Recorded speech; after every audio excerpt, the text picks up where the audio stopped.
be a friend to the common people. You could be a fisherman. I feel your feelings. I have your problems. I'm just ever so slightly 10 million times better than you. What is the happy life, the life worth living?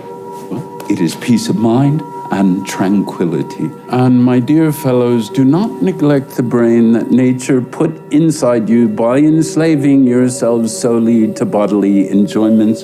Eat less. Not nothing, my good man, by no means at all, but less. Aim for virtue, happiness will follow. And yet it is reason that orders the universe. Reason beats back the passions, leading to a good life, a life lived simply in accordance with nature.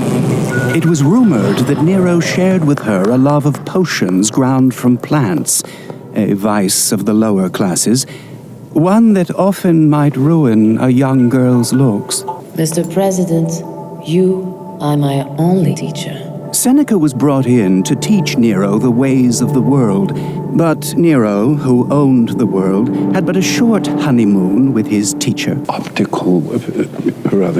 Ethical standpoint's very shaky, sir. I mean, harming your own wife. Well, a president must be feared. There is only one thing that I ever wanted from this job, and that is for fear of my cruelty to be on everyone's lips. Sir, I understand the impulse, and frankly, I admire it. A person like you with a nature that is so healthy and so manly and must be expressed. But, Mr. President, an average captain commands with fear, a solid one with respect, but a great one, a once-in-a-lifetime leader, commands with mercy, demonstrating with each gesture of gentleness that he masters his domain without fear.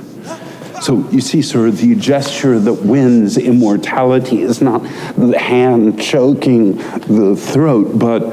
Does anyone ever say this to you? Does anyone ever demand that you stop your stupid life lessons and just be quiet for once? So stop annoying me, and maybe, just maybe, you'll make it till morning. I'll do as I please.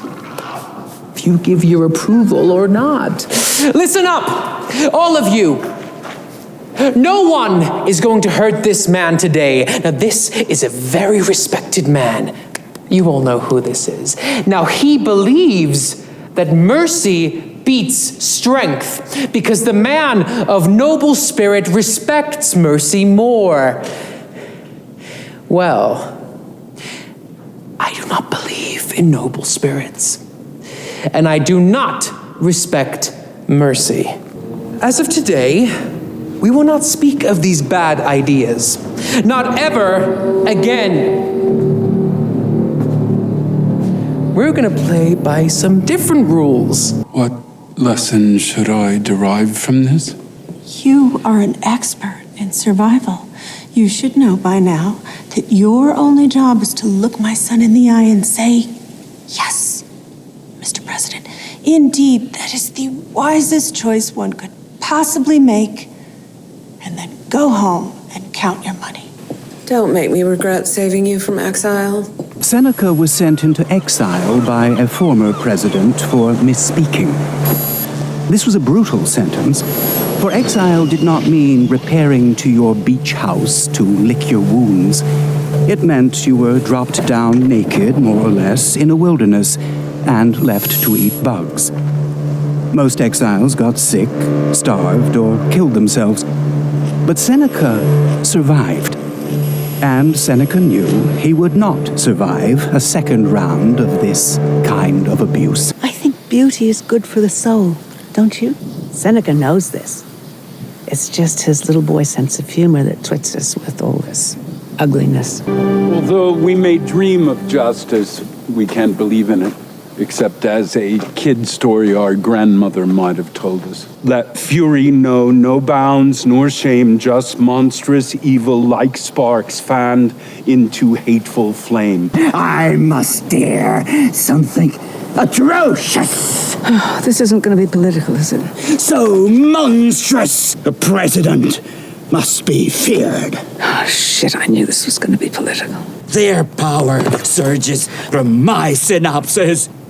My pure will rules the world.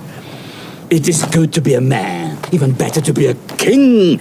But a god, limitless in power, that is best of all. Could it be that we of all generations are deserving of the sky's collapse and an earth knocked off its axis? I have a job of work for you.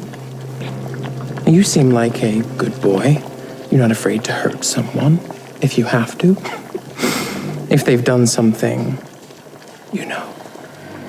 bad. Oh, that's good. Not for fragile sensibilities. Of course, there is a lesson to our tale. We're not indulging in ugliness for its own sake.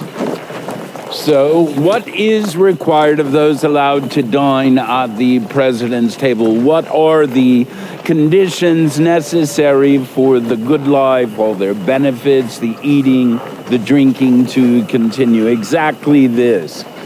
You must smile at the slaughter of your loved ones and say, "Thank you, boss.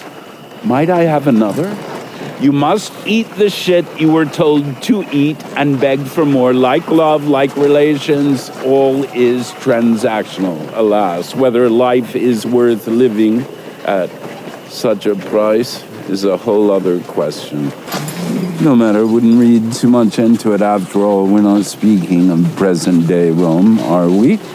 But rather ancient Greece. Listen, I understand that we expect a certain quid pro quo from the universe. You have done all that the gods have bidden. You have maybe even learned to delay a pleasure today for a deeper pleasure tomorrow, a greater security, and yet still one day. Why do bad things happen to good people? And the answer is so that we may teach others how to endure. You see, that is actually our privilege. He said, no funny business, and that you would try all kinds of funny business. Said you would try to talk your way out of it. It's no good. You have to learn that you have to die. And you can do it the hard way or the easy way, and it's up to you, but there is no other way. While Nero partied, his armies colonized more territory, extracting resources for Rome. When asked for comment on this, Seneca once remarked, "It is a chief executive's prerogative to take what he thinks his people need." What she means is, we are not philosophers. We just want to live.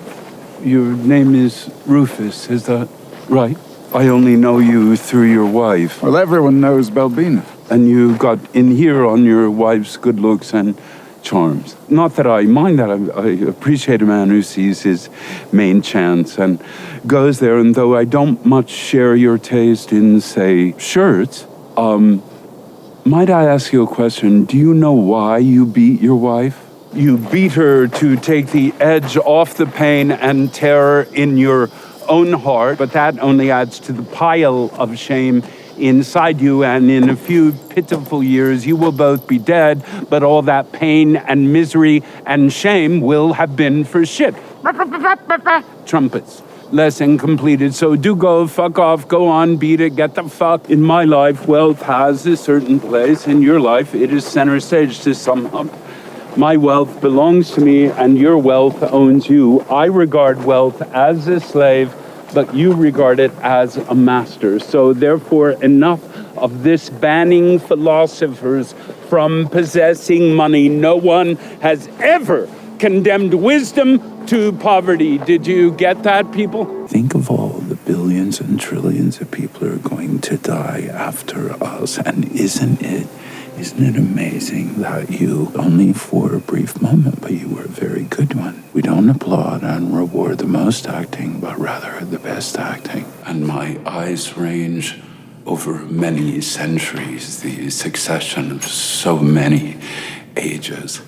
I see kingdoms rise to wealth and glory and plummet into nothingness. I see permanence. The very concept does not exist.